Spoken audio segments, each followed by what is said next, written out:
E eu vou começar pela apresentação e já, de antemão, agradecendo muito a sua presença, sociólogo ambiental Rubens Luna, que eu tenho o prazer de conhecer há muitos anos. Conheci ainda como Binha, né? Não posso tratar como Binha aqui, porque aqui ele está sendo um especialista, ok? Então, eu vou falar um pouquinho, sabe, do currículo dele. O nome dele é Rubens, Benedito Rubens Luna de Azevedo. Ele é casado, ele é bacharel em Ciências Sociais pela UF, especialista em Conservação de Arte Rupestre pela UFP, especialista em Gestão Pública Municipal pela UESP e, como profissional, ele já atuou na Fundac como gerente de projetos, já atuou como coordenador de turismo do município de Castelo do Piauí, do município de Buriti dos Montes, e também como gerente de educação ambiental da Secretaria Municipal de Teresina e gerente de educação ambiental da Secretaria Estadual do Meio Ambiente e Recursos Hídricos do Piauí. Já desenvolveu e desenvolve ainda em atividades todas relacionadas ao meio ambiente, sabe? A preservação do meio ambiente, ao estudo do meio ambiente.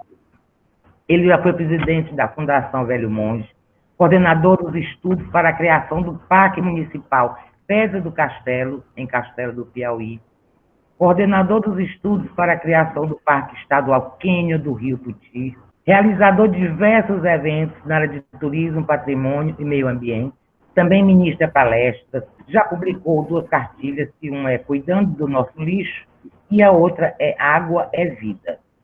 Então, aí é um resumo do currículo do Rubens Luna, a quem eu volto a agradecer a presença de vocês também. Estou vendo muita gente boa aí nessa plateia.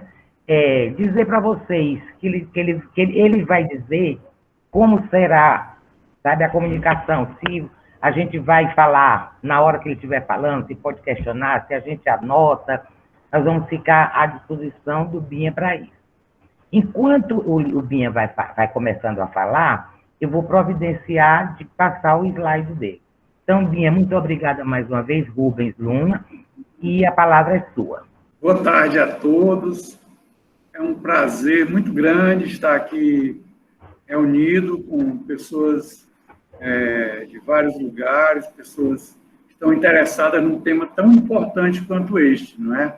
Antes de mais nada, eu gostaria de agradecer ao Robson Lima, que está aqui, é de Castelo, e ao Juscelino Reis, que foi quem me forneceu a parte fotográfica, né, para que a gente pudesse mostrar alguma coisa de belo do Quênia, né, em especial o Robson, de nossa viagem a Portugal. Eu vou falar mais tarde sobre isso.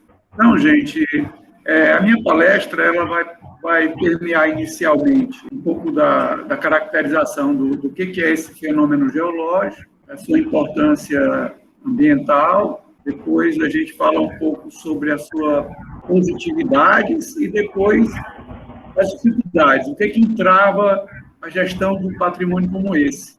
Eu prefiro que eu faça a palestra e depois vocês façam as perguntas, tá bom? Para ser até mais breve e a gente não cortar a linha de raciocínio, tá ok? Tá, então eu vou providenciar os slides, tá bom? Bom, pode providenciar. Então, antes do slide, quero agradecer também o Rol, muito boa, tá? Quero agradecer o professor Antônio Rafael, a professora Drica, os alunos que estão aqui também, que se eu for citar o nome vai demorar muito. Obrigado a vocês. Agora eu vou compartilhar os slides. Está passando, Angélica. Tá. Só queria fazer uma observação para a equipe do nosso projeto, Fábio, Lucas, Cássia e Nália, para eles ficarem atentos às perguntas e tudo, que agora eu estou vendo aqui só os slides, não tenho outra visão, tá bom? E nós temos uma imagem icônica do Quênia, não é? A gente já dá para perceber o nível, né, desse santuário ecológico e a sua beleza, né? E, digamos assim, a sua dimensão magnífica. Pode passar, já. A Angélica já falou um pouco, né? Não vou adentrar nessas questões. Mas para situar sobre o Quênia, pessoal, eu gostaria de colocar inicialmente, né, que ele está inserido na bacia hidrográfica do Rio Poti, né, no seu médio curso. O rio é um afluente da margem direita do Rio Parnaíba e possui algo em torno de 52 mil quilômetros quadrados a sua bacia, né? O rio em si ele tem uma extensão que varia de 550 quilômetros.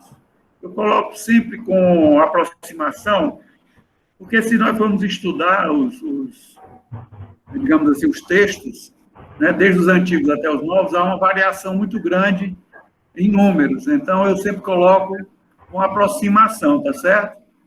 É lógico que ele faz parte da região Nordeste, né, o Nordeste Ocidental, ele abrange 2 estados, né, o Piauí e o Ceará. Eu ainda diria, Angélica, que ele abrange 3 estados, né? Porque quando a gente estuda a foz do rio, a foz deságua no Parnaíba, né? E na sua foz, se nós considerarmos uma circunferência, ele abrange parte do Maranhão também.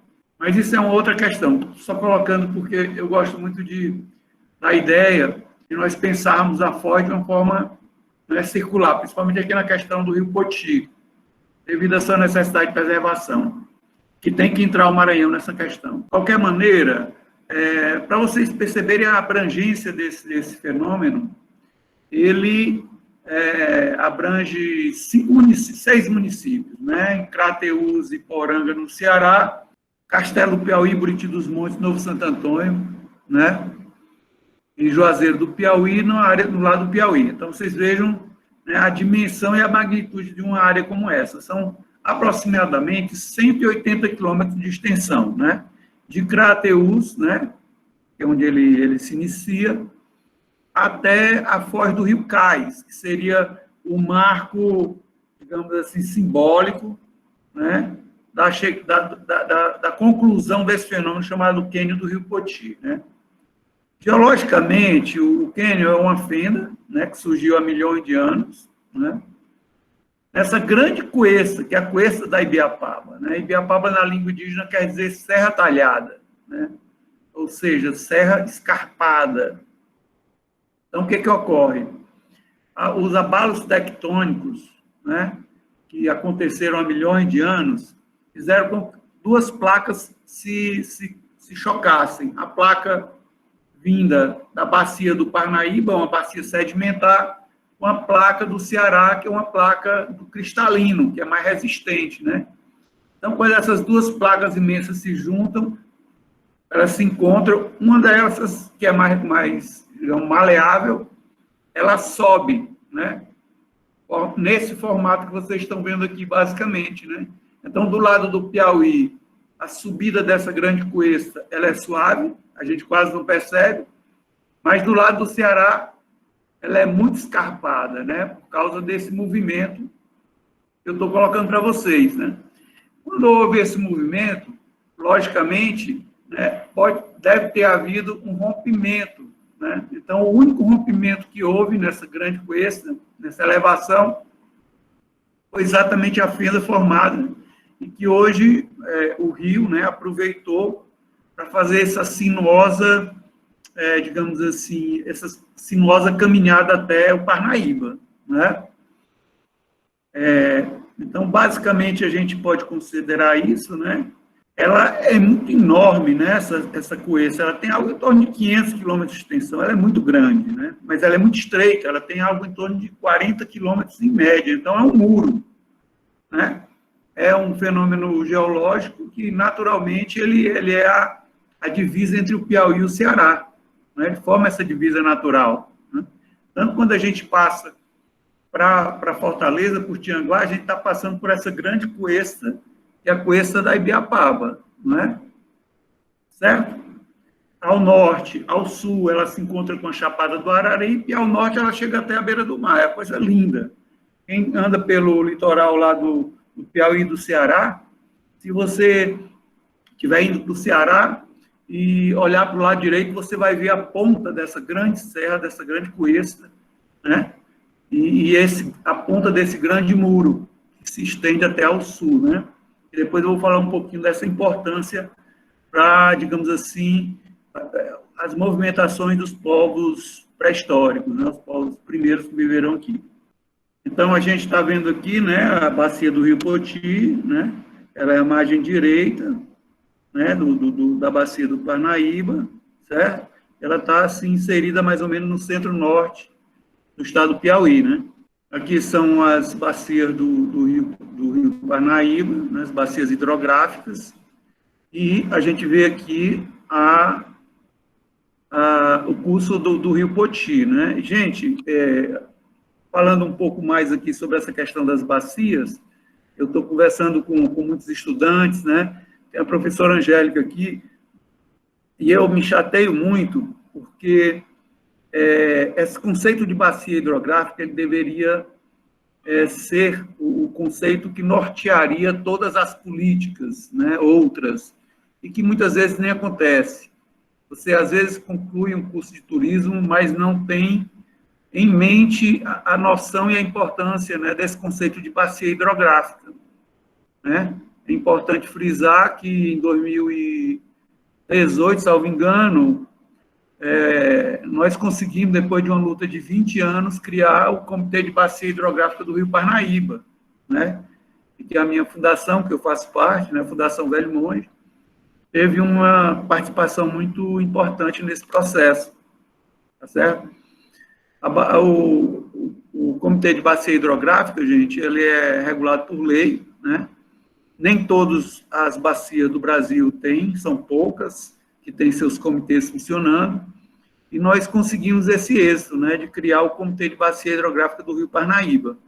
Agora, a luta é criar os comitês estaduais, né, no caso do Poti, é um comitê federal, né, porque ele abrange, como eu falei para vocês, o Ceará e o Piauí, tá certo? Pode passar, Ângelo. Aqui vocês estão vendo já a bacia hidrográfica do Rio Poti, né?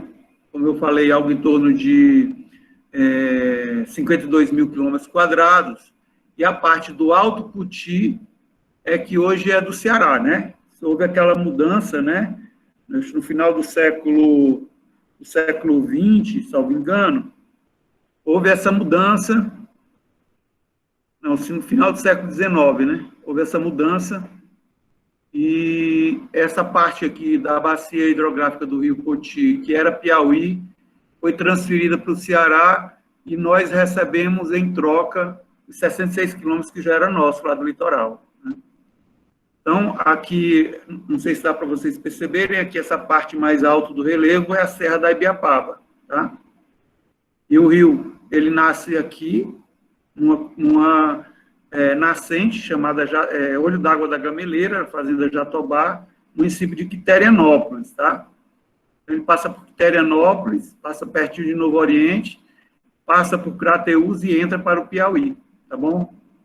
É mais ou menos essa a dimensão. Pode passar, Ana. Aqui nesse perfil aqui mais colorido, dá para a gente perceber, né, pessoal? A cuesta, né, muito bem definida, tá? Vocês notam que ela é bem estreita, né, em relação ao comprimento, tá? E ela perpassa toda a bacia do Rio Poti, seccionando o alto curso do rio com o médio e o baixo curso, né? Então, tem essa perspectiva, né? Bem interessante que, digamos, deixa a bacia do Poti dentro de uma especificidade muito grande, né? A gente quase não vê uma bacia seccionada assim por uma cuesta como essa, né? Então, a altura, gente, da cuesta da Ibiapaba, ela chega no máximo a 1.000 metros de altitude, né? Uma média de 700 metros de altitude, certo? Aqui está um pouco claro o mapa, mas esse mapa aqui é de 1760, salvo engano, tá? E é interessante vocês perceberem que os geógrafos, né, daquela época já tinham uma noção, né, de todo o relevo dessa região. Vocês notem aqui que aqui nessa parte mais ao leste, né, digamos assim, do estado do Piauí, por exemplo, que antes não havia essa denominação, mas são as partes altas, né, ó, de forma como se fosse um caminho alto até o litoral, né? Então, os historiadores chamam isso aqui de arco de fronteira, né? é o arco de serras, né, que faz até o limite com os outros estados do Piauí, com o Ceará. Aqui, apenas é que houve essa secção em função daquela troca que eu havia falado, né? Mas o lado oeste é o lado da bacia, do fundo da bacia, onde passa o rio, né? Onde é a parte digamos, mais baixa da bacia. Aqui é um recorte que eu mostrei só para vocês verem, né, essa área, como os geógrafos já tinham essa noção, né, de todo o espaciamento. Aqui é uma imagem de satélite, e a gente vê, né, o acesso do rio para o oeste, né, ele sai aqui de Crateús. Crateús está mais ou menos aqui, né, e ele vai perpassando aqui por esse boqueirão, né? Antigamente os antigos chamavam de boqueirão do Rio Poti, e ao norte você vê a cadeia de montanhas, e ao sul, né, a outra cadeia de montanhas. Aqui é uma imagem de satélite vista do alto, né? A gente vê as escarpas aqui, né, e a parte mais suave descendo para o Parnaíba, né? Aqui, salvo engano, é o rio Macambira, tá certo? Esse aqui também, salvo engano, é o rio Capivara. Tá? Esse aqui nasce nas bordas lá de Pedro II, tá certo? E aqui é a entrada do cânion. Vejam que a entrada é exatamente, né, no Ceará, aqui é Crateús, mais ou menos por aqui assim, tá? E é esse o fenômeno geológico que a gente está estudando agora. Pode passar. Mais uma visão aérea, né, do lado aqui do oeste, e a gente vê, né, essa beleza que é. Inclusive, é bom frisar que a área onde ele realmente corta a serra, né, que é o Grande Cânion, o Grande Desfiladeiro, não é mais nem do Piauí, né? Quando as pessoas falam de cânion, geralmente estão falando do Baixo Cânion, né? O Alto Cânion não é mais nosso, o Alto Cânion é do Ceará, né? Na verdade, aqui é uma zona de litígio, depois a gente vai conversar sobre isso, mas quando foi feita essa mudança, a divisa entre o Piauí e o Ceará ficava no meio do Boqueirão, que aqui dá 20 quilômetros aqui no Alto Cânion. E aí, por forças que a gente não vai discutir agora, já a linha de divisa já foi mais 7 quilômetros abaixo para a entrada do Boqueirão, e agora já se propõe mais descida de uns 10 quilômetros, ficando esse território todo para o Ceará. Aqui eu deixei aqui esse folder, né? Foi um folder que foi criado por mim pelo Juscelino, ainda na época que eu trabalhava em Buriti dos Montes, e aqui, se vocês observarem, nós temos a visão aqui da Serra da Ibiapaba, né?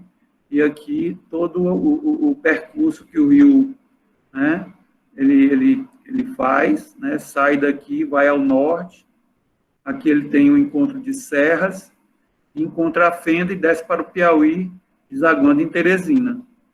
Aqui é a nascente do rio Poti, como eu falei para vocês, né, fica em Quiterianópolis. É interessante, pessoal, porque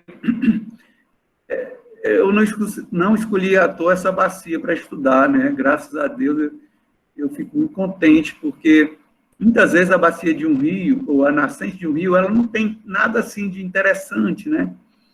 E a nascente do rio Poti é um espetáculo. Quem puder, visite, porque, olha, é de babar. Aqui é uma das nascentes do rio, porque, na verdade, o rio tem duas nascentes, né? Tem uma nascente externa, que fica a mais ou menos uns 100 metros daí, a 200 metros, né? Aqui existe um paredão rochoso, aqui muito alto, e do lado de lá existe uma nascente exposta. Do lado de cá, existe uma nascente interna, gente. Aqui no fundo dessa caverna existe uma piscina de água natural.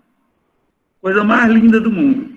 E existe também uma história que eu acho muito bonita, uma lenda, que diz que em tempos atrás esse buraco era tamponado, era fechado. Ninguém conhecia essa nascente. E vinha um vaqueiro descendo a Serra da Ibiapaba, porque aqui é aos pés da Serra da Ibiapaba, né? Muito cansado, com um cavalo e um cachorro. E parou aqui, que é uma sombra maravilhosa, para descansar. O cachorro com muita sede, o cachorro começou a cavar o chão. Cavou, entrou no buraco. cara pensava que ele ia atrás de um tatu. E aí, 10 minutos depois, 15, o cachorro volta todo molhado de lá, de dentro do buraco. Aí ele percebeu que lá tinha água. Aí foi que redescobriu essa nascente. Qual é a lógica disso? É muito provável que os índios tenham tamponado esse local como uma estratégia militar, né? Para não informar para os portugueses que estavam chegando que aí era uma nascente, né? Pode ter sido isso, né? Bem, a importância ambiental do cânion do Rio Puti, né? O cânion, como eu falei para vocês, gente, é muito grande, né? Então, na área do Alto Cânion, nós temos mata de galeria, nós temos carrasco, nós temos a caatinga, né? Então, é uma vegetação, assim, muito abundante e diversificada. Ele vai descendo para algum do oeste e também vai mudando a vegetação. Muitas vezes, no Baixo Cânion, de um lado você tem caatinga, tem carrasco, e do outro você tem cerrado. E a vegetação, assim, né, ela tem todas essas espécies que é desse embrincamento, né, a gente chama de uma bacia ecotonal. O Piauí é ecotonal, né, ecótono, né, logicamente a gente está falando de uma região onde se apresentam vários biomas se interconectando, né? Então, essa é uma importância muito grande em termos vegetacionais, né? O rio também, ele né, fazendo esse corte na serra, ele deixa exposto, né, a parte de rochas, né, que é um museu geológico a céu aberto, né? E evidencia esses fenômenos tectônicos, né?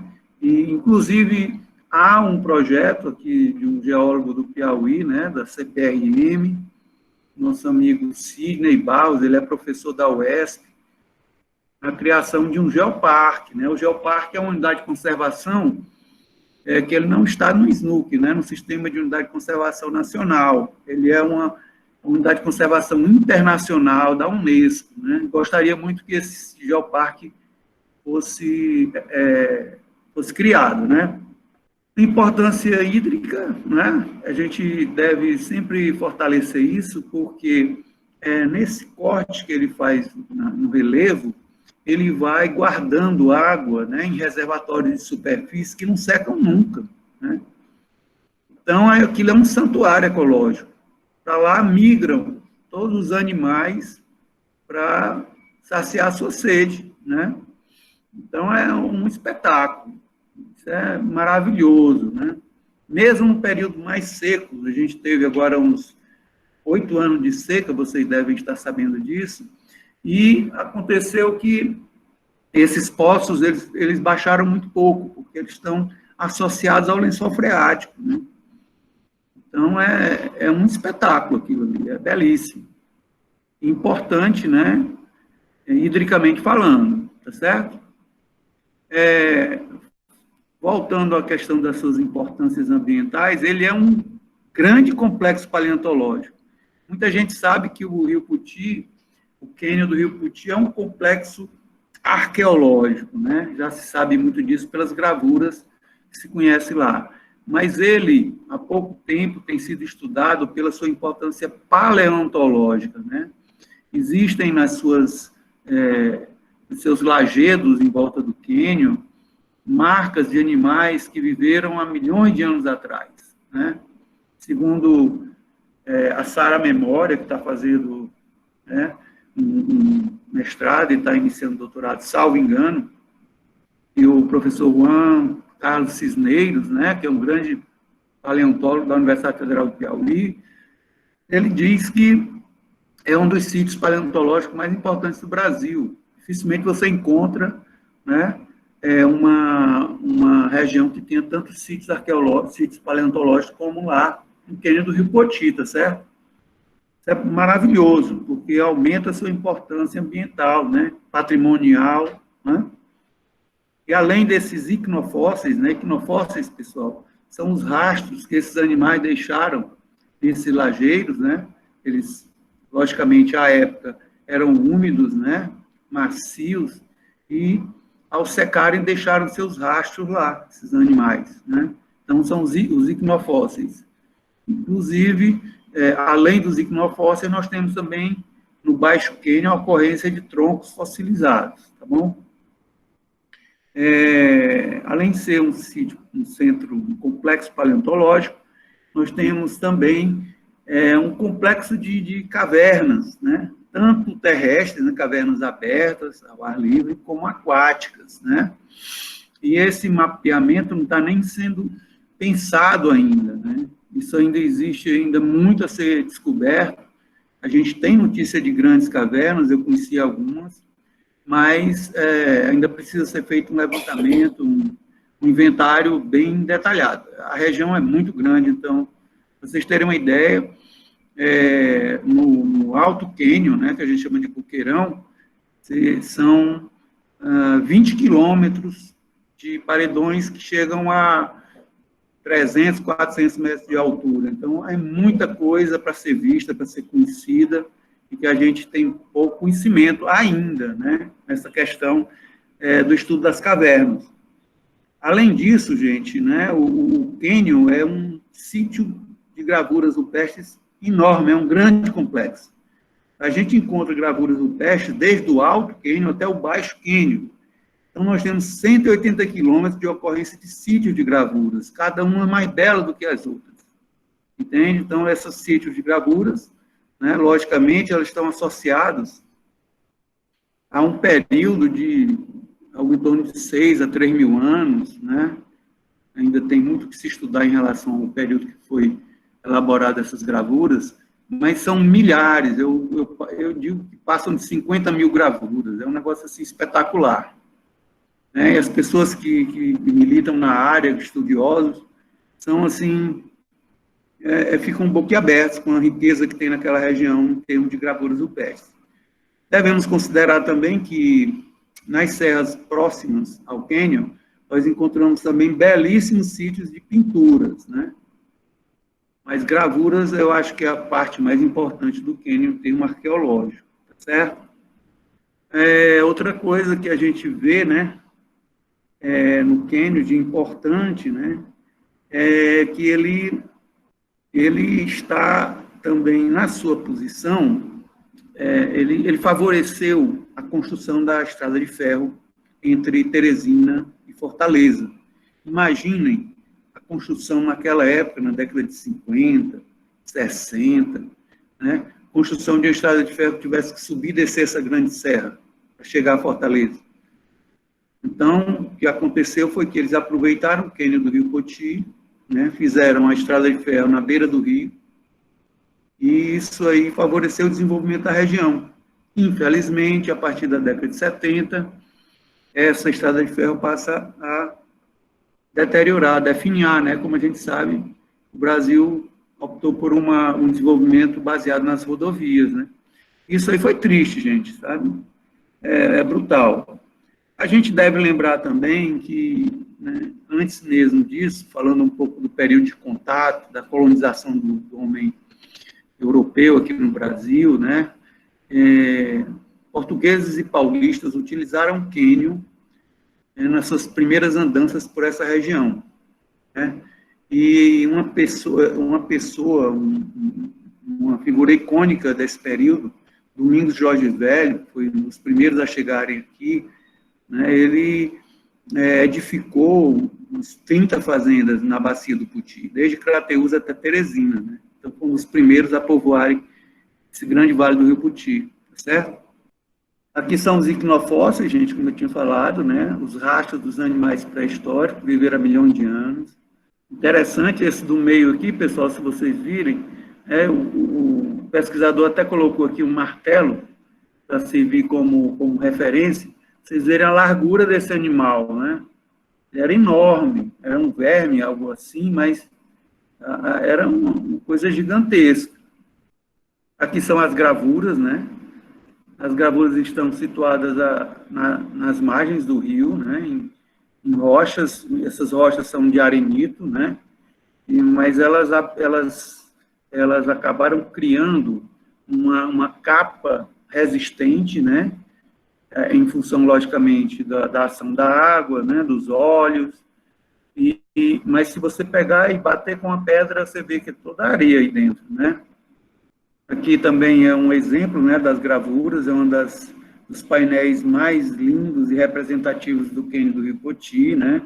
É um espetáculo que está situado no sítio arqueológico da Bebidinha, é o principal núcleo assim, desse grande complexo que eu falei de 180 quilômetros, é o sítio arqueológico da Bebidinha, né, que fica já no próximo, no médio curso do cânion do Rio Poti, né, no local espetacular, belíssimo, belíssimo. Aí a gente vê a figura do Domingos Jorge Velho, né.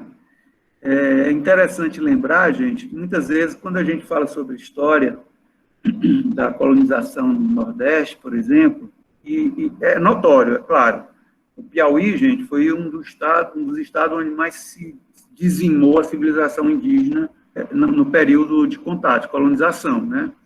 Mas nem todos os índios, né, foram dizimados, né? Nem todos os guerreiros foram dizimados. Pra vocês terem uma ideia, em 1670, por aí assim, nesse período, Domingos Jorge Velho, segundo historiadores, né, ele sai daqui da Bacia do Poti com 1.300 arcos, quer dizer, 1.300 guerreiros.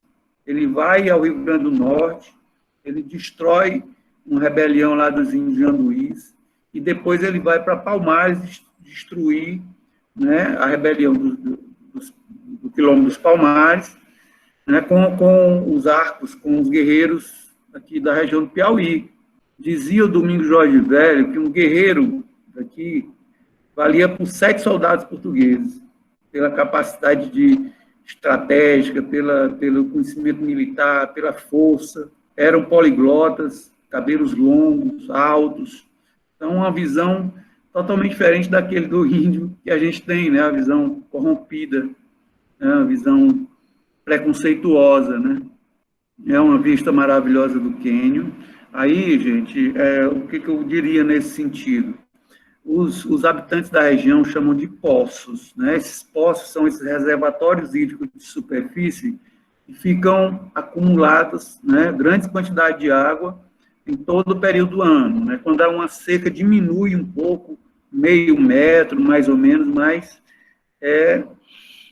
ele se mantém, né? Vocês terem uma ideia, existem áreas aí que os pescadores dizem que chega a 60 metros de profundidade. Eu, na pesquisa que realizei, né, em 2003, eu não encontrei 20 metros, 25 metros, mas 60 metros não encontrei.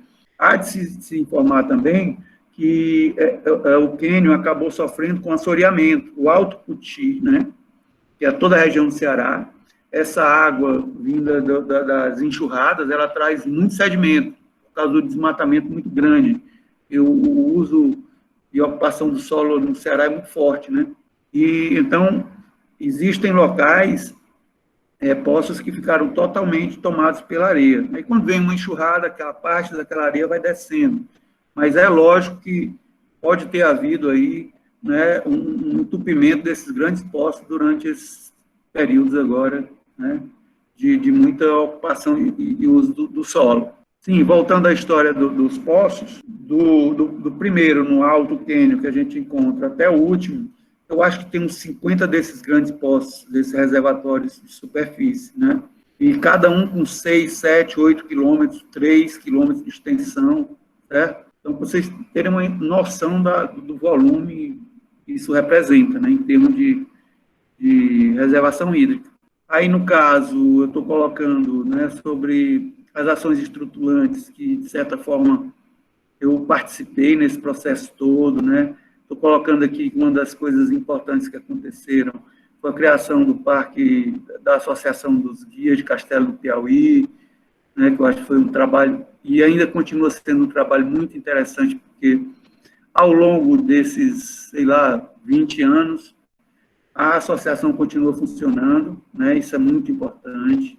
A criação do Parque Municipal Pedra do Castelo, quando eu trabalhei lá em Castelo, a gente conseguiu realizar esse trabalho, juntamente com o Ministério Público do Estado do Piauí, através de uma compensação ambiental, né, de uma empresa lá que explora a Pedra de Castelo, né, e a gente conseguiu comprar 260 quilômetros e criou o Parque Municipal Pera do Castelo. Tá?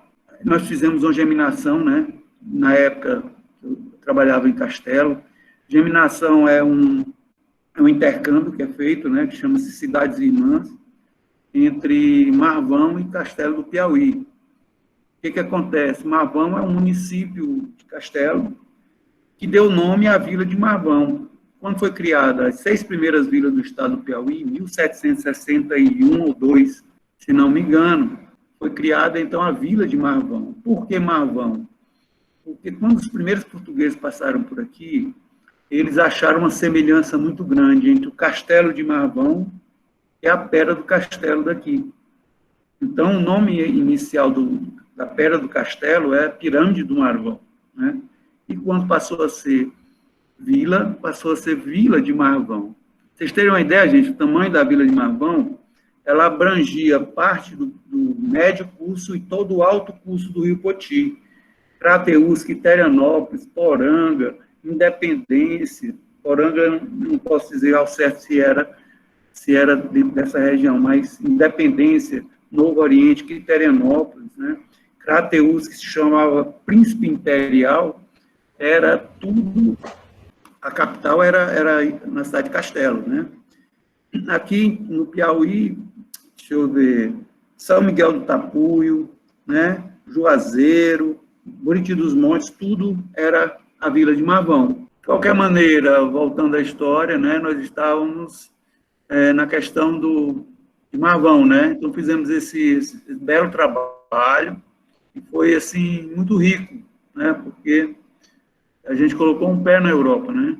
A história de Castelo, Buriti dos Montes, Crateús, está associada agora a esse município que é belíssimo, né? Castelo de Marvão é lindo e foi muito bacana. Também considero que importante foi a criação do Conselho Municipal de Turismo, hoje funciona, passou um tempo parado, assim como de Buriti dos Montes. Conseguimos realizar assim, centenas de expedições, né, guiando pesquisadores, fotógrafos, turistas. Equipes de televisão, eu acho que não dá nem para contar, né? Mas eu vejo que assim, a primeira expedição que eu realizei para o Quênia, gente, ainda foi em 98. Foi eu e o Paulo Mendes, que é um amigo meu, fotógrafo, pessoa maravilhosa. Fizemos essa viagem, daria para contar um livro só dela, maravilhoso. Então, depois, em 2003, eu fiz uma viagem a pé, com bote inflável, eu, Genivaldo e, à época, né, Jaina Murim, que acompanhou a gente. Foi muito bom, porque essa viagem eu consegui percorrer da Nascente até Teresina, fazendo aí um percurso completo. Não usei carro, só usei carro para chegar na Nascente.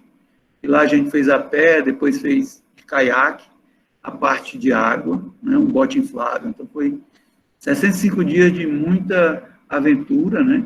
E consegui coletar mais de 50 lendas do Rio. Então, foi um espetáculo, sabe? A outra expedição que eu acho também que é muito interessante, quem quiser pode dar uma olhada, essa também teve uma expedição logo depois, né? Integrada com vários órgãos, em 2003, e redundou na criação de um grupo de trabalho para um marco regulatório da bacia do Quênia do Rio Poti. Quem quiser pode procurar na ANA. O marco regulatório ainda hoje tem vigência, né, para a questão da doação das águas. Fizemos uma expedição também com a TV Record, com Gerson de Souza, foi um espetáculo, foram 15 dias no Quênia, foi uma das melhores coberturas que foram feitas, foi com Gerson de Souza, também quem quiser pode ver na internet. Com o Francisco José, eu acho que ele já teve uns 3 vezes no Quênia, né? Uma das vezes foi comigo, ou 2. Também foi muito interessante, tem muita história para contar, né? Expedição das nascentes do Quênia do Rio Poti, com várias instituições. Essa já foi em 2016, salvo engano. Teve à frente o deputado Ziza Carvalho, né? À época secretário de Meio Ambiente, e ela redundou na criação do Parque Estadual do Quênia do Rio Poti, que foi criado em 2017. Expedição Tatu-Bola ao Quênia do Rio Poti também, quem quiser pode olhar na internet, é maravilhoso. É uma experiência linda essa que foi feita com a Associação Caatinga, né, lá do Ceará. Quem quiser também pode dar uma olhada, é um espetáculo. outros trabalhos, assim, com Caminhos e Trilhas, que é o programa aqui do Juarez Júnior, né, da TV Meio Norte. Eu faço parte desse programa. É um dos programas mais longevos que nós temos, né, na área ambiental. É um sucesso, apesar de ser um programa feito assim com muita simplicidade, mas eu acho que é nisso que o sucesso dele se baseia, né?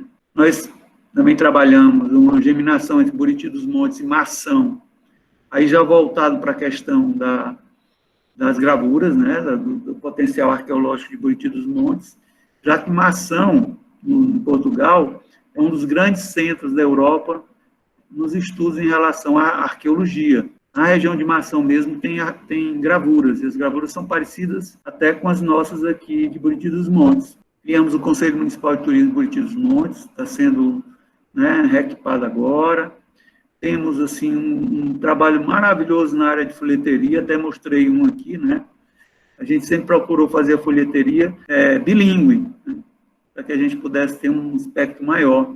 Um dos trabalhos também que eu mais gostei de realizar na região foi muito exitoso, foi o Cachaça Fest, né? Hoje se chama Canyon Fest, mas foi assim, um espetáculo, esse trabalho foi lindíssimo, tá? Fizemos também a produção de centenas de cursos e oficinas de capacitação para aquelas pessoas na área de turismo e meio ambiente, foi muito importante. O SEBRAE foi muito importante.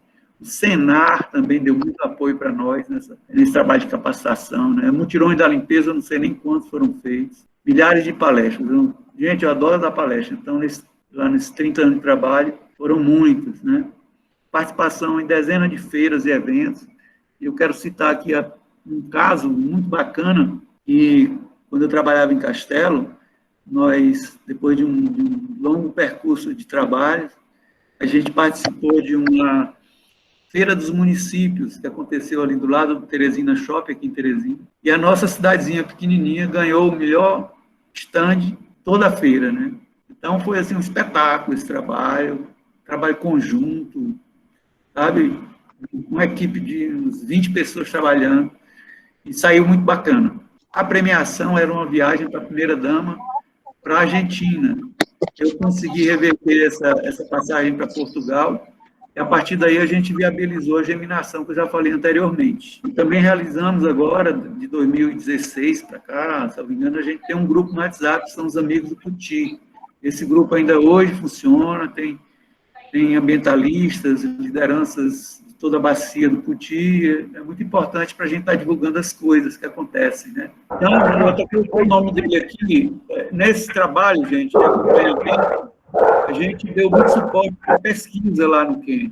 Então, aqui só alguns que eu me lembrei, porque são vários, né? E tem muitos do Ceará, infelizmente eles não deram retorno dos artigos, né? Mas a doutora Edna Chaves tem um trabalho lindo e maravilhoso sobre as plantas comestíveis do Carrasco. Ela foi para o Quênia, se apaixonou, hoje é cidadã de Buriti dos Montes, né?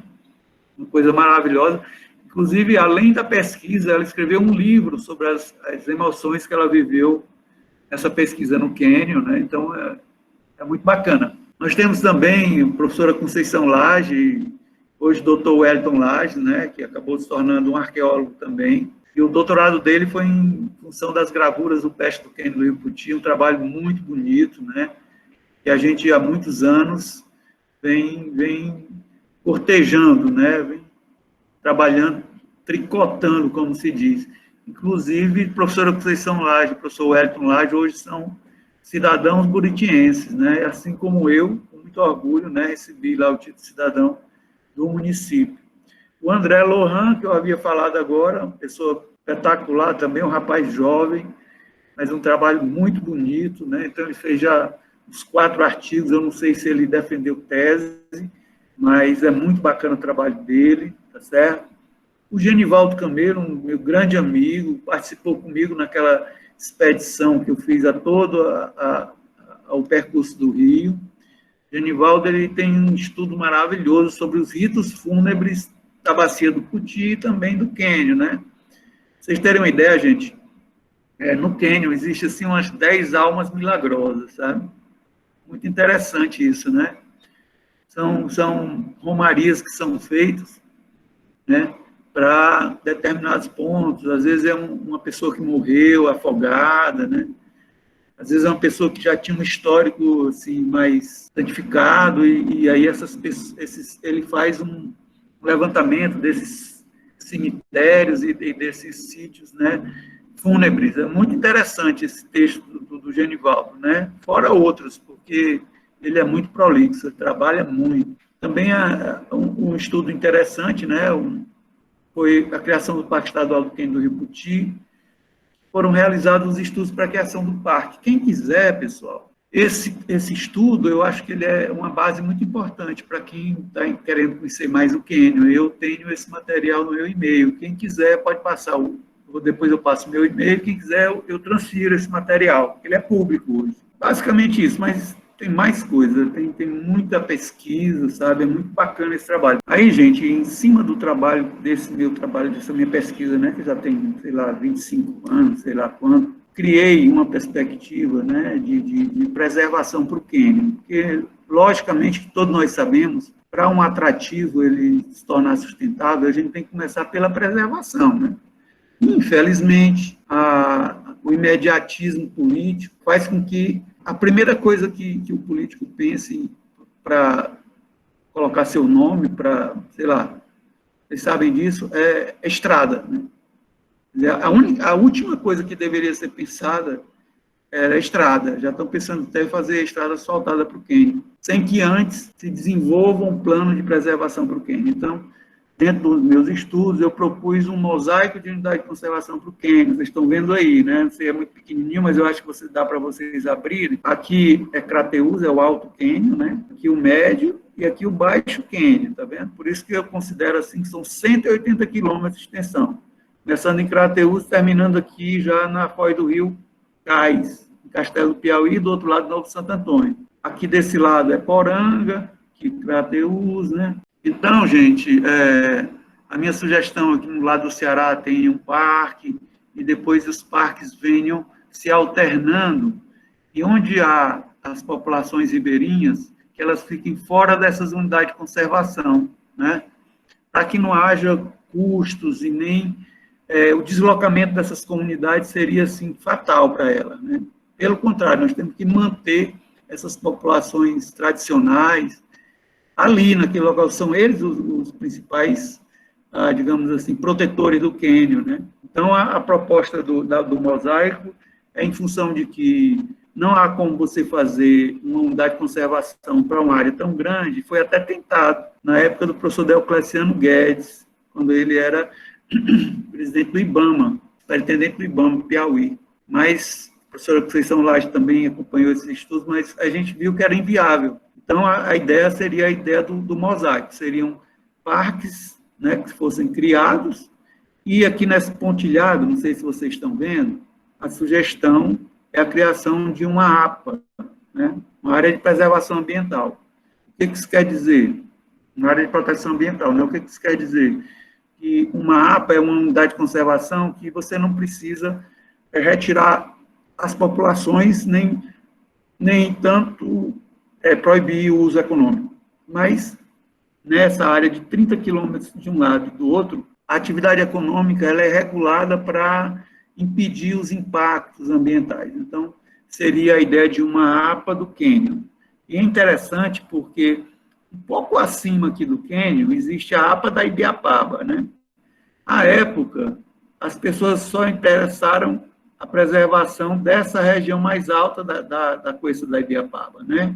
Que pega ali Viçosa, pega Tianguá, né?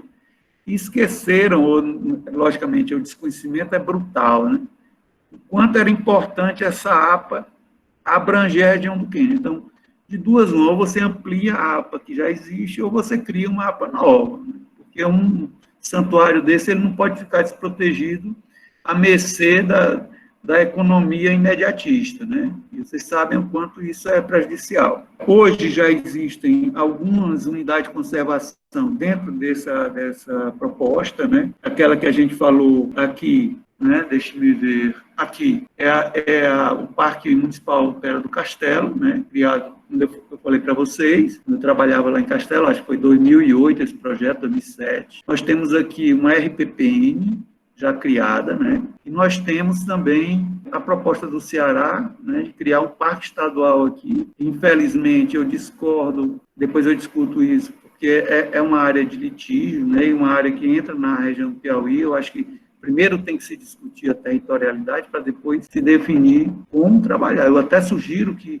essas unidades de conservação da área de litígio, elas sejam gerenciadas duplamente. Eu até aqui no banner, não sei se vocês veem, existe essa área aqui azulada, que já coloquei a proposta, né, que é a criação de uma barragem, a barragem de Castelo de Juazeiro, começa aqui, né, e ela se estende por 50 quilômetros. Então, caso essa barragem de Juazeiro ela seja efetivada, dos 180 quilômetros, 50 quilômetros do cânion vão ficar submersos, entendeu? Uma parte dessa RPPN, que é a RPPN Marvão, né, ela vai ficar submersa, e ela chegaria até um dos poços que são mais conhecidos, que é o início do canalão, né, como é chamado, né, o início desse grande cânion, que já faz parte do Parque Estadual do Cânion do Rio Puti, que já foi criado, né, em 2007, como eu falei para vocês.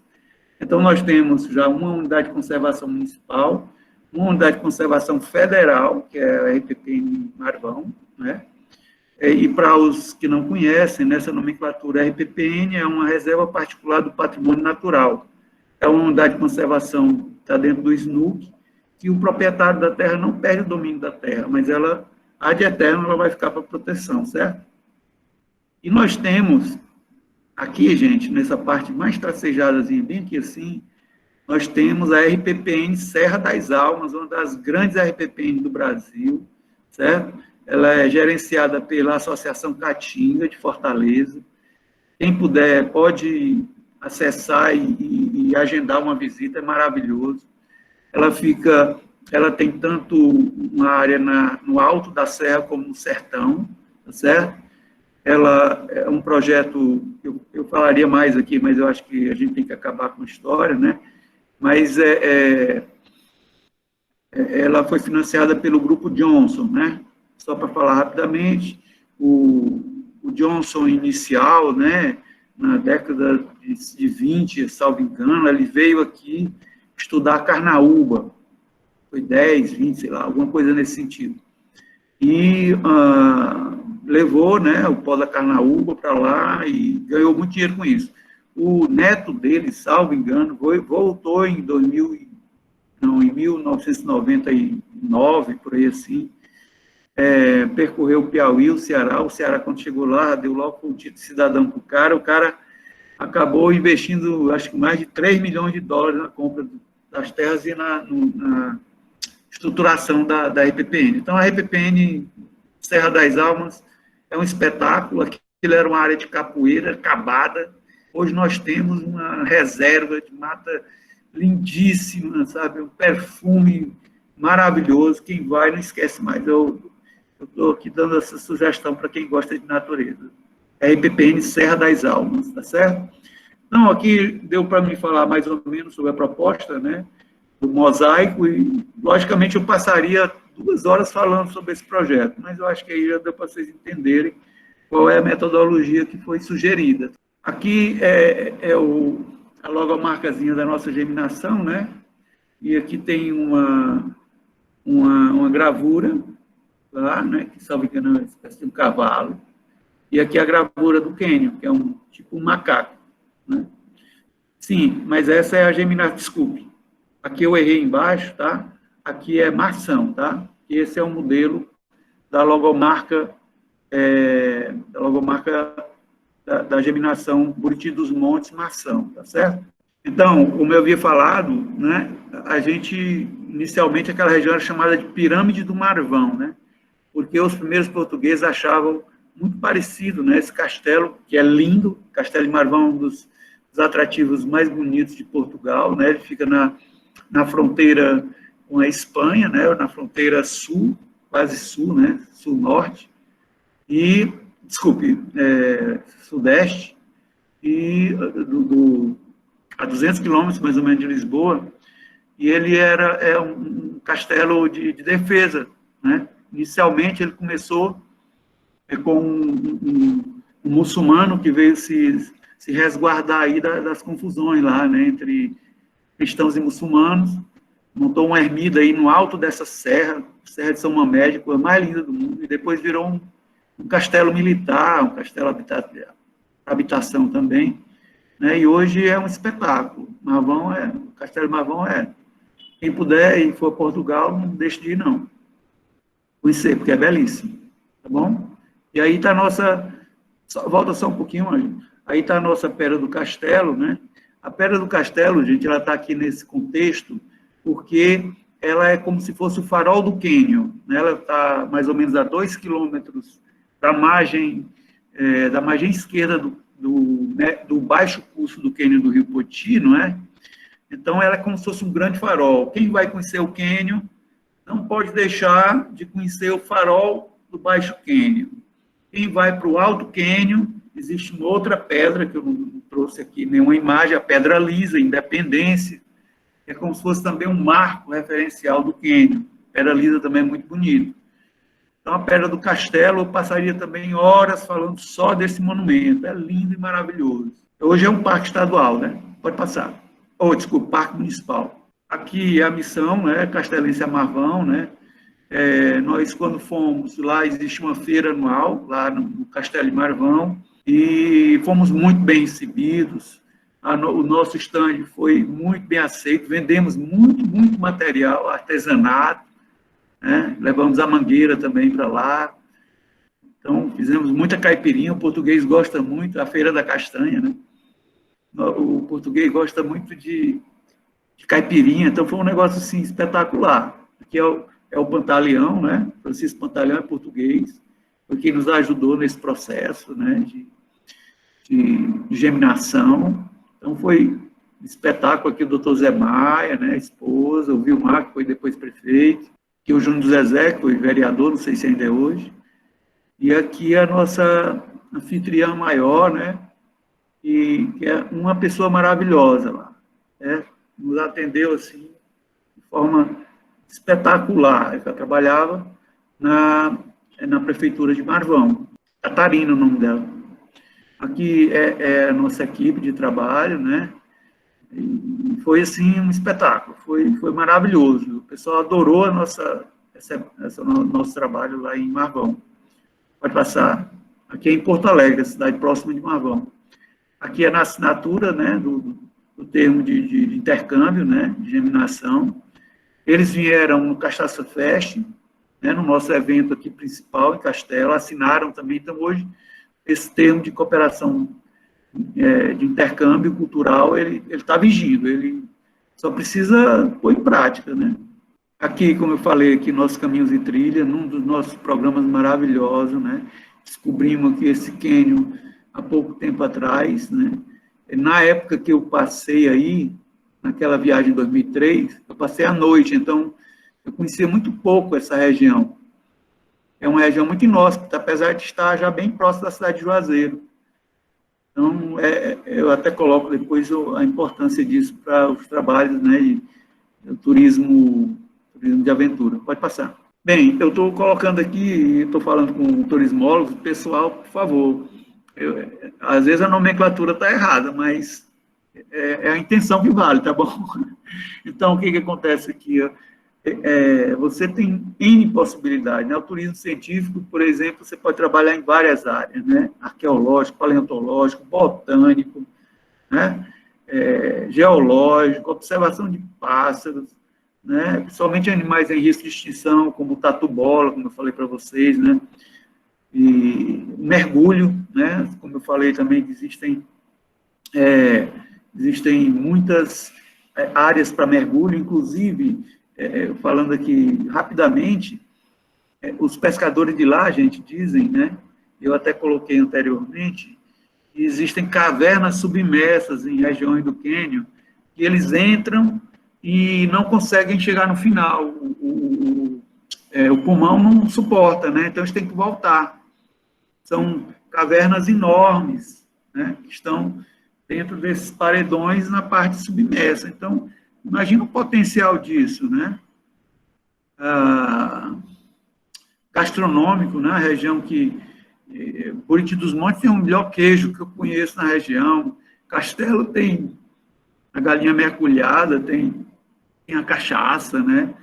Então, o mel de abelha nativo, então um negócio... Juazeiro do Piauí também tem muito atrativo, por exemplo, o Baixo Quênio, a Pedra do Lajeado Isso. e Aonde? restaurantes nas comunidades. Juazeiro do Piauí. Juazeiro, com certeza. Juazeiro tem muita gastronomia, é um espetáculo. Dona Luzia, então, tem um restaurante maravilhoso. Ah, meu Deus, é maravilhoso. Gente, é Sim, incrível. Vocês precisam conhecer. na região chamada Boa Vista. A vista é linda de lá. Então, gente, olha, pesca esportiva, né?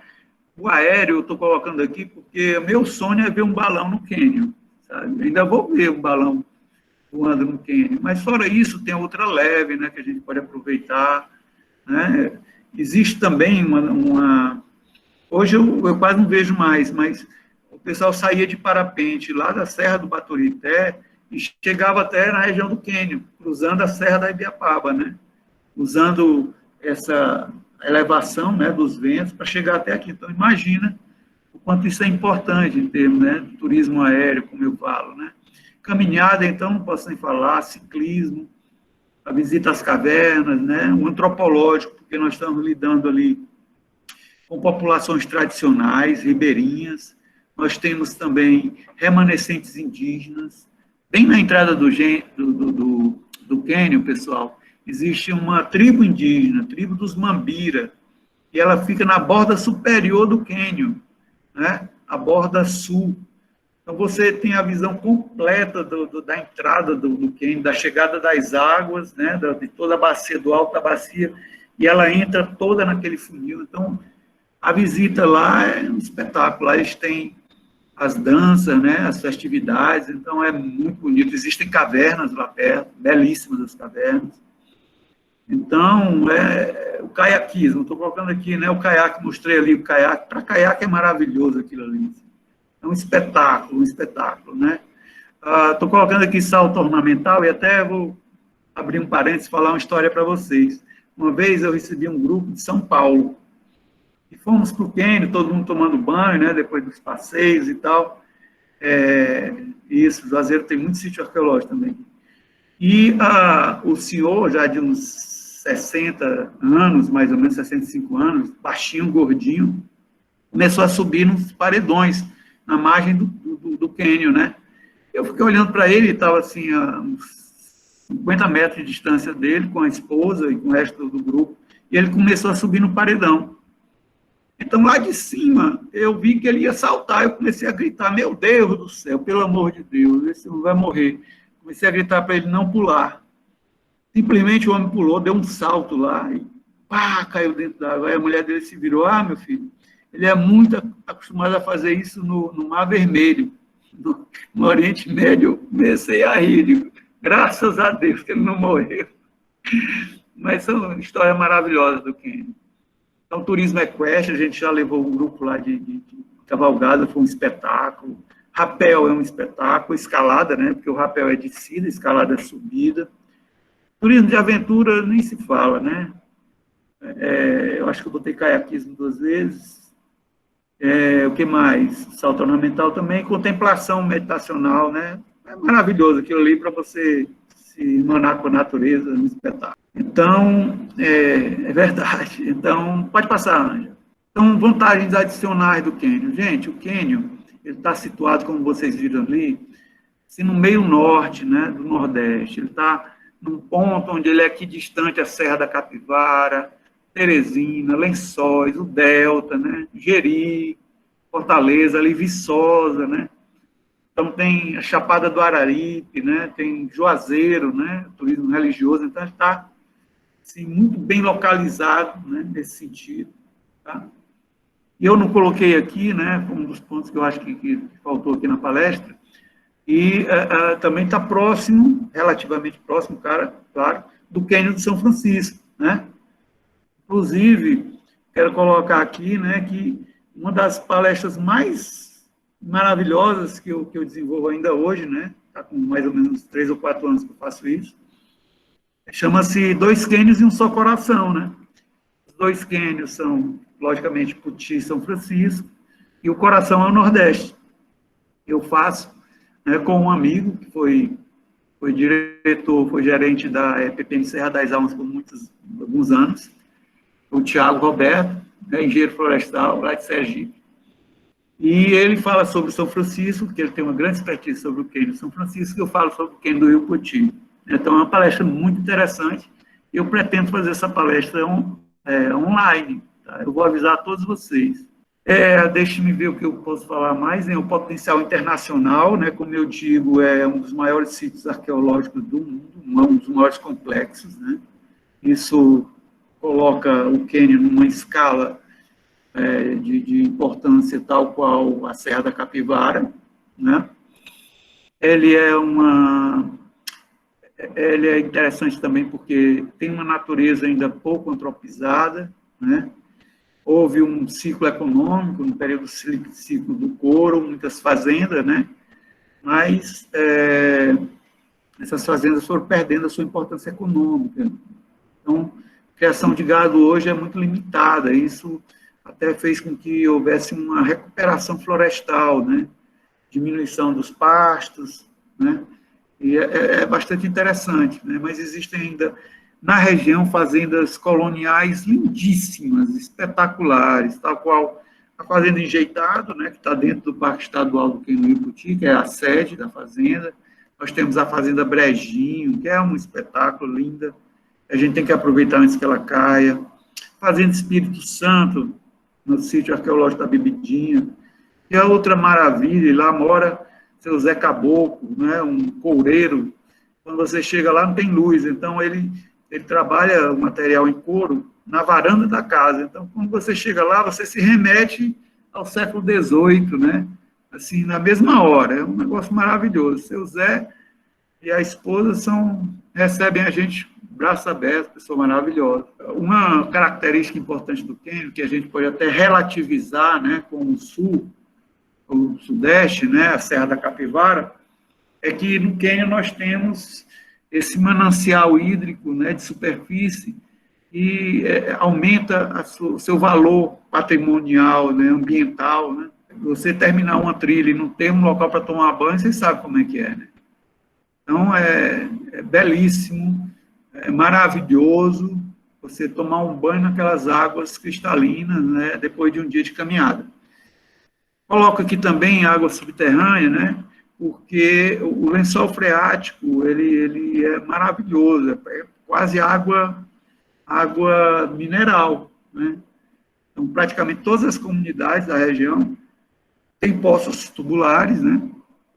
Que permitem a gente não ter muita preocupação com a questão de saciar a sede, né? Com a água da região, que é uma água muito boa, de muita qualidade.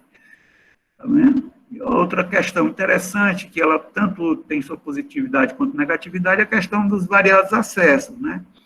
Como é muito grande, o Quênio, ele tem acessos por Crateús, acesso por Poranga, acesso por Pedro II, por Buriti dos Montes, por Castelo, Juazeiro do Piauí, né? Então, é interessante porque você pode fazer um intercâmbio, né? Você pode entrar por Crateús e sair em Juazeiro, sair em Castelo, né? O Crateús sair em Pedro II e vice-versa. Então, eu digo que você passaria, sei lá, 2 anos viajando todo dia e não concluiria o conhecimento completo do Quênio. Né? Não é uma coisa simples, não é uma coisa simples, sabe? É muito grande aquilo ali, é muito monumental mesmo. Eu não coloquei, depois eu discuto essa questão. Só volta só uma páginazinha aqui. Aí, sim. Outra coisa, né, que eu comentei com vocês, que a linha de ferro que liga Teresina à Fortaleza, ela cruza o cânion do Rio Poti, né? Logicamente, para passar de um lado para o outro por cima, subindo, não. Ali pela beira do rio você tem uma facilidade muito grande. Apesar de que foi uma obra extremamente, digamos assim, difícil de ser concluída, né? Isso foi concluída já no final da década de 60, né? A ligação entre Teresina e Fortaleza por causa dessa passagem no Quênia. Só a Estrada de Ferro daria um livro, uma tese de doutorado, sabe? Porque tem muitos detalhes importantes, né? Em que a gente não cabe aqui a gente colocar, mas a possibilidade de um trem turístico, logicamente a gente sabe o quanto seria importante para essa questão da multimodalidade. Pode passar, por favor. Então, aqui, vamos trabalhar naquilo que a gente estava colocando, né? Os fatores limitantes, né? As dificuldades. Uma das coisas é a dimensão, que eu já coloquei aqui, né? É astronômico aquilo ali. Então, isso para a gestão é muito complicado, muito complicado. Eu considero que é uma das maiores dificuldades é a sua extrema complexidade, a quantidade enorme de atrativos que tem naquilo ali, no seu entorno, é gigantesco. Eu acho que vamos passar ainda algumas décadas para digerir tudo aquilo ali, para diagnosticar, né? Dificuldade de controle do acesso, né? Então, sabe, só o parque estadual, né? O parque estadual, gente, ele tem uma faixa de 24 mil hectares. Imagina, só o parque estadual, que está ali protegendo dos 180 quilômetros, 20 quilômetros, né? Só ele tem dezenas de entradas, né? Então, isso favorece o acesso de caçadores, né? Favorece o turismo predatório. Um modelo de gestão aí tem que ser muito bem trabalhado e vai demorar. O desmatamento, né, como eu falei, principalmente no alto curso do rio, no Ceará, ele tem um impacto muito grande, né, sobre o cânion. De certo modo, também a poluição, né? Crateús já é uma cidade grande, mas, graças a Deus, ao que me parece, a parte de saneamento lá já está bem avançada, acho que tem 60%, talvez 70% do saneamento esgotamento sanitário já concluído, né? Então, a preocupação maior é com a questão dos sedimentos, né? Existe também agora está parado, mas existe uma exploração de ferro no alto curso do rio, né? No município de Quiterianópolis. E, infelizmente, foi feito de forma que não se considerou as questões ambientais. Todo o Botafora, gente, está do lado da margem do Puti, esse ferro todo, tá? Então, à medida com que tiver chuva, ou grandes chuvas, esse material pesado ele vai todo ser inserido, né? Principalmente nas barragens, né? O alto curso lá no Ceará tem muitas barragens, né? Umas 3 grandes barragens antes de chegar em Crateús, e cada uma dessa barragem vai começar a ficar poluída, imprópria para uso humano, né? Esse é um problema sério da bacia do rio, né? Queimadas, a caça, como eu falei, caça e pesca predatória, pessoal, isso é um crime. Pessoas vêm de Crateús, vêm de todo lugar, sabe? Muito de Milton Brandão, que é um município próximo ali de Pedro II, sabe? Próprio Buriti dos Montes, Castelo. Então, um exército de pescador e caçador vai para lá porque é o único local que tem água. Então, os coitados animais, sabe, vão e aí é matança atrás de matança, sabe? É um crime aquilo ali. E, como eu coloco aqui, nós não temos um sistema de fiscalização adequado, infelizmente, né?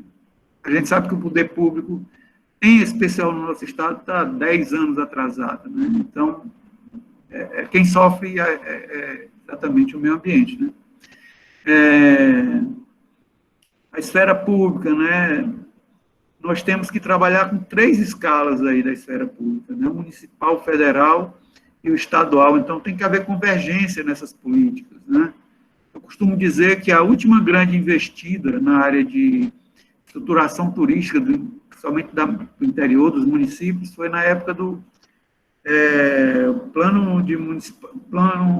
como é, Angélica? Programa Nacional de Municipalização, na época do Fernando Henrique.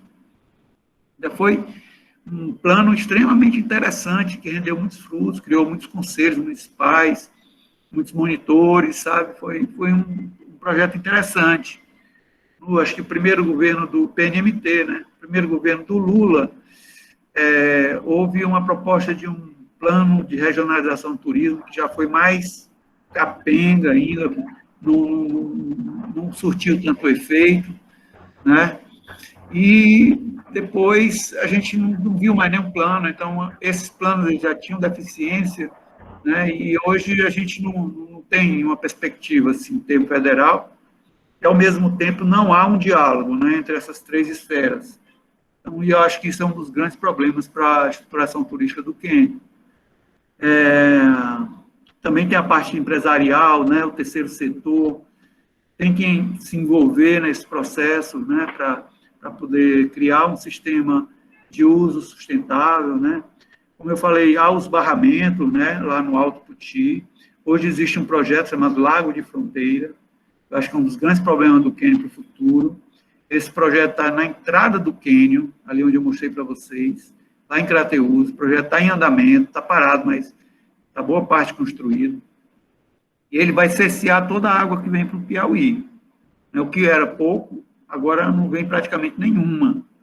No marco regulatório diz que eles vão entregar um filete de água para nós, mas eu me questiono sobre os impactos disso, né? Eu me questiono sobre a renovação das águas desses reservatórios, e não houve estudo sobre isso, né, sobre esses impactos. Vocês terem uma ideia, esse projeto nunca foi apresentado para o Piauí, para as comunidades, para Buriti dos Montes, Castelo, Teresina, que nós todos vamos sofrer, nós estamos doando essa água. O certo é que houvesse audiências públicas para os doadores da água.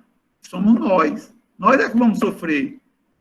Então, o governo do Ceará ele é potente, vocês todos sabem disso. Ele, quando tem as suas políticas, ele vai até o fim com elas, e tem os seus argumentos, né? Então, assim, isso demonstra, né, como eu estou colocando aqui, a ineficiência do nosso sistema administrativo, tá, estadual. Barramento, questão da territorialidade, eu já coloquei isso para vocês, né? Nós temos lá a região de litígio. O Ceará, nesse percurso histórico, ele vem, né, absorvendo esse território de litígio e, como eu coloco, né, nas delimitações primeiras dessa divisa entre o Piauí e o Ceará, o que determinava era o divisor de águas, né? Então, tudo que caísse para o oeste era Piauí, tudo que fosse para o leste era Ceará. Mas, né, o Piauí foi deixando, tá? A gente perdeu o Alto Puti, né, nessa questão da troca com o litoral. Então, hoje, o que já era uma absorção, né, desse território pelo Ceará, que vai até o distrito de Oiticica, que já é no final do Alto Quênia, agora já está se adentrando mais uns 10 quilômetros para o território do Piauí. Então, eu não trato isso como sendo, digamos, uma guerra entre os dois estados. Mas eu acho que isso deveria ser tratado conjuntamente. E, como eu falei, a minha sugestão é que, na área de litígio, houvesse uma gestão compartilhada entre o Piauí e o Ceará, né? Mas não uma absorção dessas terras, né? Uma aquisição dessas terras pelo governo do Ceará, porque, né, tem que se questionar, eu acho que tem que se questionar isso. Não é? Eu sou, francamente, amigo, inclusive, acho que em 2018 eu consegui trazer o secretário de Meio Ambiente do Ceará, pessoa maravilhosa, doutor Arthur Bruno, para conhecer a região do Quênia. Passou 3 dias visitando o Quênia, tanto na área do Ceará quanto na área do Piauí. Para quê? Para que haja uma comunicação entre esses dois estados, né? Eu estou falando aqui de um santuário ecológico, de um hotspot, né? Um negócio assim que tem uma importância ecológica mundial. É importante que todo mundo participe, né, da discussão, que seja uma coisa interativa, né, mas não seja uma coisa impositiva, né, imperiosa. Então, temos a questão da mineração que eu falei, no Alto Quênia tem a mineração de ferro, no Médio Quênia, não, desculpe, no Alto Quênia não, no Alto Curso do Rio, né, já lá na nascente, município de Quiterianópolis. Mas dentro do Quênia nós temos a mineração de ouro, né, no alto curso do Quênia, né, nessa região de litígio. É uma luta grande que a gente trava contra esses mineradores, esses garimpeiros. Mas a gente tem recebido o apoio do IFAM, da Polícia Federal, e quando a gente sabe que eles estão lá, a gente vai tentar solucionar, tá? E está dando certo, por enquanto está dando certo, tá bom? Nós temos a exploração da ardósia, hoje não se chama de ardósia, né? Tem uma outra determinação, que a gente chama pedra de castelo, a pedra de juazeiro, né? Então, é muito explorado no baixo curso do cânion do Rio Poti, e também gera muito sedimento para dentro do rio. E o bota-fora não é feito com qualidade, então é necessário que haja uma regulação, né? Não que se proíba, mas que haja uma regulação da atividade econômica de mineração, tá certo? O que eu falei aqui? Mineração, turismo predatório é cruel, eu falei para vocês, né? Se ampliou, a gente sempre trabalhava aquilo ali de uma forma muito limitada, né? A gente nunca procurou levar muita gente para lá, mas de 2018 para cá se decidiu abrir uma estrada lá para o cânion. Essa estrada não teve nenhum estudo de impacto, se desmatou mais de 2 hectares da beira do cânion, que hoje é o Parque Estadual, está sendo utilizado, né, por um empresário, nosso parceiro é o Ferdinand. A gente sempre diz que ele pode e deve, né, utilizar, como vários outros que têm suas lanchas também lá, menores, mas tem, né? Mas é necessário que a Secretaria de Meio Ambiente desenvolva um trabalho ali de gestão, né? Porque, vocês terem uma ideia, chega a ter, sei lá, 200 pessoas no final de semana, bebendo, assando churrasco, tá, pichando, jogando lixo para todo lugar. Então, é um problema sério que a gente precisa, né, fazer com que os órgãos funcionem, os órgãos de fiscalização que eu falo, né? O parque foi criado em 2017, mas até hoje não tem plano de manejo. Aí é o que eu tenho falado, né? A descontinuidade governamental é cruel, municipal, federal e estadual, né? Se muda de uma eleição para outra, uma gestão, muitas vezes a gestão é até do mesmo grupo partidário, mas se arrasa toda uma proposta de trabalho e depois começa tudo do zero de novo. É um crime isso, é um crime. Acho muito difícil da gente resolver isso a curto prazo, é um problema estrutural no Brasil, e acredito que a gente ainda vai ter que viver muito esse modelo cartorial, patrimonial, onde o político que assume aquele cargo, ele é o dono, é o pretor daquela secretaria, tá? Os conselhos não funcionam, né? Principalmente agora com a pandemia, né? E aí o alcaide ele vai fazer o que ele acha por bem fazer, né? Como eu falei, os conselhos municipais, o Conselho Estadual de Turismo, pelo que eu sei, não está funcionando, né? Então, não há diálogo entre a CETU do Piauí e do Ceará, não há diálogo entre a SEMAR, que é aqui do Piauí, Secretaria de Meio Ambiente, e a SEMA de lá do Ceará, né?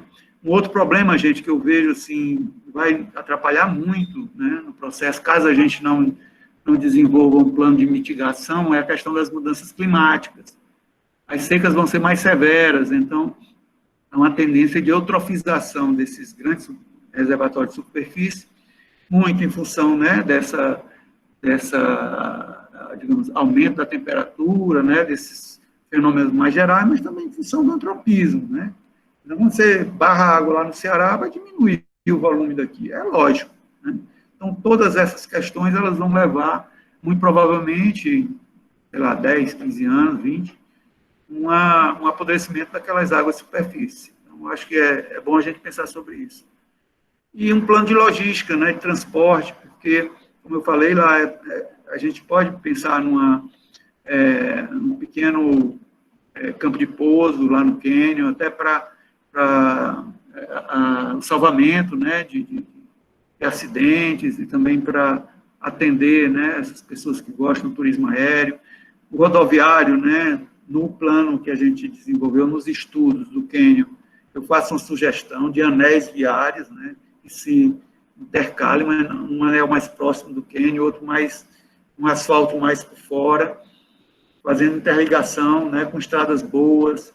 É bom, quem quiser, né, quando for à Serra da Capivara, ao Parque Nacional, ver o que a doutora Niede fez lá no parque, em termos de conservação de estradas, né?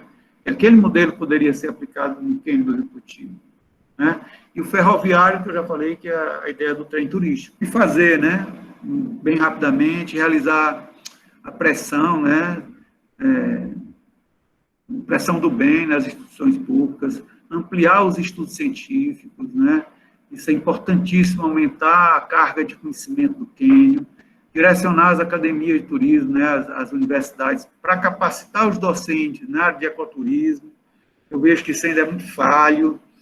O acadêmico de turismo, ele sai da universidade, muitas vezes o acadêmico das áreas ambientais, ele sai sem conhecer o que é isso. Não pode jamais acontecer, né? Não pode. Executar um plano de fiscalização entre o Piauí e o Ceará para manter aquele santuário vivo, sustentável, sabe? Isso é importantíssimo, né? Contribuir para a sustentabilidade dessas comunidades tradicionais é muito...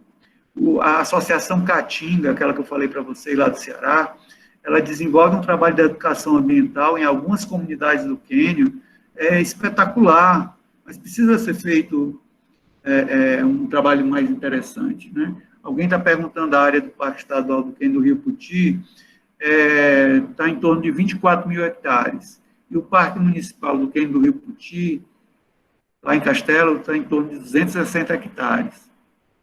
Efetuar um plano de educação ambiental, né? Não é para uma comunidade, tem que ser para todas. Tem que envolver Pedro II, tem que envolver os guias, tem que envolver, sabe, Crateús, Poranga, todos esses municípios que estão ali gravitando, né? Dar continuidade ao projeto do Mosaico, né? De criar os parques nas áreas importantes, né? Nas áreas que têm sítios arqueológicos, os banhos, como aquele que eu mostrei, Caminhos e Trilhas, para que as pessoas possam, né, visitar, mas de forma ordenada, tá certo? O Walter está perguntando se a datação, talvez, das gravuras, está em torno de 6 a 3 mil anos, tá? Mas, como você sabe, Walter, a gravura é mais complicado fazer datação, né? Porque ela está muito na margem do rio, e o solo não é um solo arqueológico, né? Então, é muito complicado, ainda precisa de mais análise, tá? Aí é uma gravura, né? Uma gravura lindíssima. E, gente, é interessante que essa figura aqui com os dois olhos, né? Que alguém disse que é uma coruja, sei lá, ela se repete em muitos dos sítios arqueológicos do Quênia, né? E outra coisa interessante, que a gente conseguiu encontrar algumas gravuras que têm a sua representação em pinturas rupestres, né? Então, tem algumas gravuras que são idênticas, né? Algumas que são idênticas, entre pintura e gravura, tá? Pode passar, por favor. Aí, é uma coisa maravilhosa, tá? Esse cânion, ele é muito especial, né? Por causa da água, tá? Ele é especial por causa dos paredões, mas se não houvesse essa água, ele era um cânion igual aos outros. Mais uma vista maravilhosa do nosso cânion.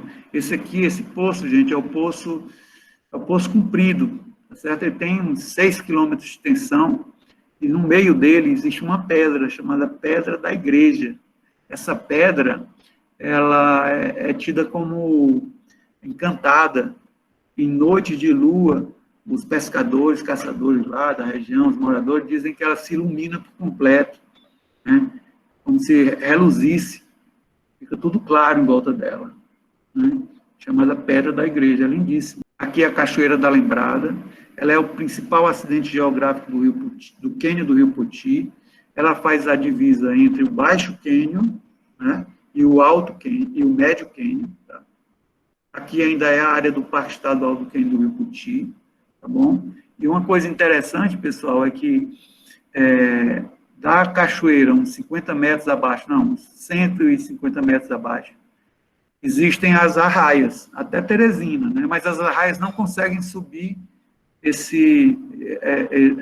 essa cachoeira. Então, a parte alta, você pode banhar sem muito medo, porque não tem arraia, mas embaixo tem muita arraia. Aqui é o Poço do Amarelo, né? Vocês já podem até entender por que esse poço é chamado de amarelo, e aqui é interessante falar dele, porque um pedaço do cânion, um pedaço dele se desplacou e caiu aqui na margem. Só que Aonde se desplacou havia um belo sítio arqueológico de pintura, e aí a gente perdeu esse sítio, por causa do desplacamento. Aqui também é uma vista maravilhosa do cânion, e em muitos pontos, principalmente aqui, gente, nesse poço que é chamado Poço do Canalão, aqui é o Parque Estadual do Cânion do Rio Puti, que fica, né, bem no início do Baixo Cânion.